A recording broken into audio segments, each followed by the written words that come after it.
Hi everyone, it's Rhoda, and I have something special for a lot of you all out there, especially the ones that have been asking me for this for many years. And it's all something to do with this morsel. Yeah, I'm going to give you all the recipe to my tomato jam. Of course, you already read that in the title. But I have had these in my freezer. Turn here. I have 3 gallons Ziploc bags of frozen tomatoes here that I have to get processed. Sorry. And I need to do it before they get freezer burned. This is a no pectin recipe. I don't use pectin in my jam, so that's something I need to say up front. And if you're diabetic, you might want to find a different way to use sugar substitute. I don't know if you can use pectin to do a sugar substitute. I don't know. I've never done it because this takes a lot of sugar. I'll tell you that right up front. A lot. My tomatoes, of course I froze. I froze them and I thought, well, because I only had a couple tomato plants. Most of y'all know I did not have much of a garden this year. And I had been ill and different things and wasn't able to get it out. And I asked for help and my family came and they helped me. And we put a garden out July 4th weekend. And that was a blessing. I got so many green beans and summer squash. That was a blessing. I thank good Lord that we got summer squash too. But we will not be putting summer squash out again. Just saying. No summer squash for me this year. But I only had a few little tomato plants. And I would eat a few of the tomatoes, and what I didn't eat, I cut the tops of it off. Of course, some of them I still have to core better. And I would throw them in a gallon Ziploc bag and put it in a deep freeze. And the whole reason I bought a deep freezer was for that purpose. To take what I had in my garden, put it in deep freeze, and be able to process it at a later date. Because of my health issues. And just life in general. Things just going on. And I also heard that when you do tomatoes this way, the skins come off easy. And look at that. That skin, it ain't even thawed all the way. And it is wrinkling up and just, I think this is going to be winter. Winter, chicken dinner. I don't know why I just said that. Anyway, let me tell you what is in this jam so that you can follow along with me. It will be a water bath process. I don't know what comes out of my mouth sometimes. You will need, after these are skinned, cored properly, because apparently I didn't do it well, you will need equal amounts of the pulp to sugar. Yeah, it's a lot of sugar. So if I have 6 cups of pulp, I need 6 cups of sugar. Equal amounts. You will need a little bit of lemon juice. And the reason you need the lemon juice, even though the tomatoes are high, they're not really, believe it or not, they're not as high in acid as they used to be back in the day. Where they have been fooled with and different things and genetics and stuff. They have actually lowered the acid content in our tomatoes. Research it. You have to add a little bit more acid to it. But that's not why we're adding this. We're adding this to keep the fruit and the sugars combined. Because if you don't add a little bit of lemon juice to it, the fruit will separate from the sugar when you make your jam. And you'll add that at the end of the jam process. But in my recipe, which was Grandma Rhoda's recipe, I heard through the grapevine. So this is my grandmother, Rhoda, which I was named after, she would use a cinnamon stick and just a little bit of clove. Not much, but a little bit. So if you don't like cinnamon and clove, leave it out. You don't have to have it in it. This can be just tomatoes, sugar, and lemon juice. These three things you have to have. This stuff you don't. If you don't want the clove, leave the clove out. If you don't have a cinnamon stick, don't put the cinnamon stick in it. At the end of the process of your canning, just sprinkle a little bit of cinnamon in the end of your canning process. That way you've got a little bit of flavoring of cinnamon in it that you want, however amount you want. It's pretty simple. But that's my recipe. So if you want to follow along with me, this is what you're going to need. Cinnamon, cloves, lemon juice, sugar, your tomatoes. Of course, I'm going to do these in half-pint jars because I like the half-pint jars. You don't waste so much, you know. Little jar. I don't know. I just like the half-pints. Lids, rings, and your water bath canner. Because you're going to process in a water bath for 15 minutes. I might have already said that. I don't know, but I'm excited. Follow along with me and I'll show you how to do it. I am so shocked on how easy it was to peel the skins off of these tomatoes. This is what I'm going to do from now on. This is so easy. It's just unreal. I did this in 10 minutes. I got 8 cups of pulp. I have my canning jars sterilizing because I don't have a dishwasher other than these. So, 8 cups of pulp are in my pot.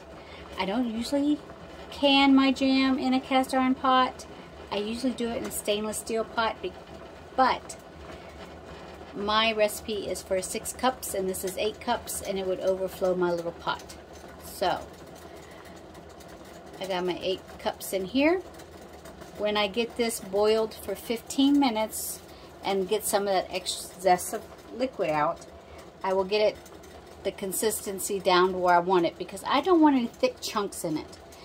I want it a little bit, you know, mushy. I don't want any thick chunks. If I have a thick chunk in it, I'll pull that piece out because that's the last thing I want is a thick chunk of a hard tomato in there. I used Roma tomatoes for this, and I did not like how fibrous it was making it. I didn't let them ripen as good as I should have for this. So I stuck it in my Ninja blender and pureed it a little bit more because it wasn't softening like I want. So if you have to do that, it's okay. If you have an immersion blender, that's awesome. I just don't have one. See, you want it thick, but not chunky. And I had a lot of chunks, I mean, they were really huge, a lot bigger than this. It just wasn't breaking down. It's time to put my 8 cups of sugar into my tomatoes.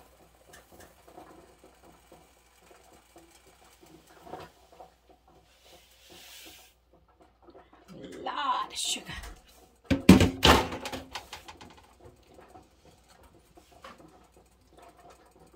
I'm going to put in 5 cloves. And I got to make sure I find these when the time comes. And 1 cinnamon stick. Oh, these have never been opened yet. I guess. Oh, they have. And a cinnamon stick. I don't want a lot of cinnamon. I just like a hint of it. I'll just mix this together.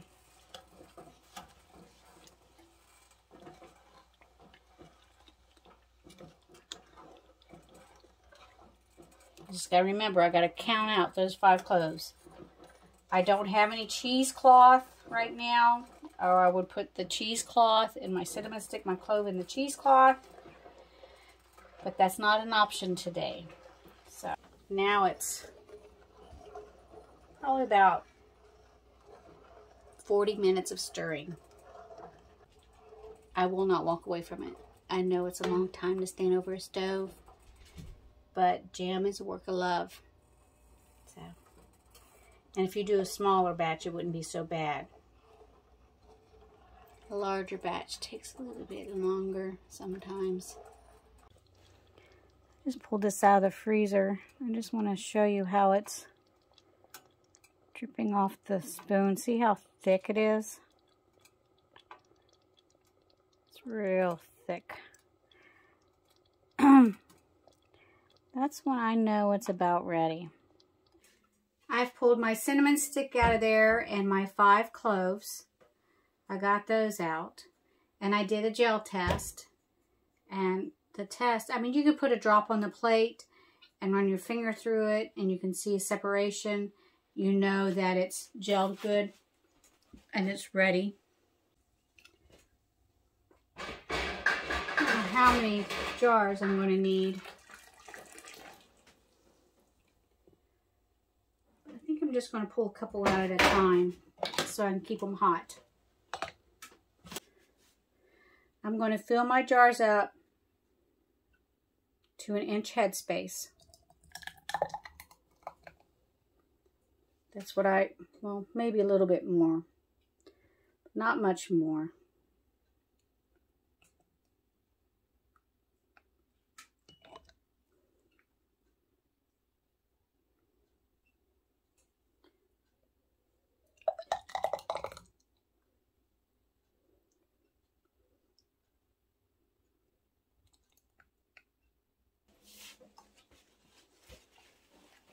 Wipe the jar off. It's hot.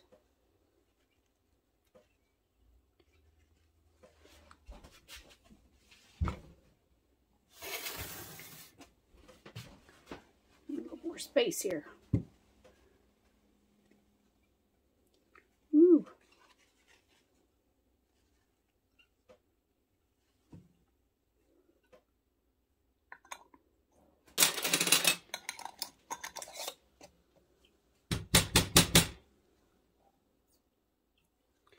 Finger tight. I'm going to put this back down in my water.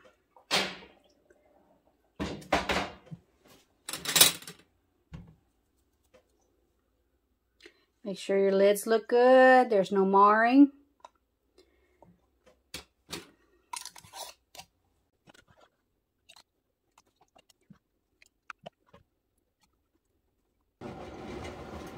I have 10 half pints in here.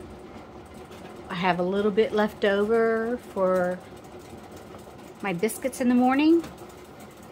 It's to a full rolling boil, as you can see through the lid. So I set the timer for 15 minutes. I wanted to tell you, if you wanted it to have a spice, you like it spicy, you can add chili flakes to it also. You just would add that when I add the cinnamon stick. You would add your your chili flakes at that time. And what was the other thing? Oh, because I guess I froze the tomatoes, which I never do. This is my first year doing that. It took me a lot longer to thicken it. And it could be the fact that I also used my cast iron pot. I don't know. It shouldn't. But it took me about 50 minutes, almost to an hour for it to thicken, which is a lot. It's a long time. It usually only takes 30 to 40 minutes. So I stood over the stove stirring that long. Fresh tomatoes I've always done. So that's something to think about if you freeze it. I know a lot of people like to walk away from it and let it come back and walk away and come back. I'm a little bit more cautious about it. I don't like it to overboil on me or to scorch. The bottom of it seems to thicken up and get gelled quicker. And then I have to try to get that gel mixed in with the rest of the jam, and it's just a little bit harder. So I just like to stir it constantly when I'm there. We're finished. Getting the jars out. I'm excited.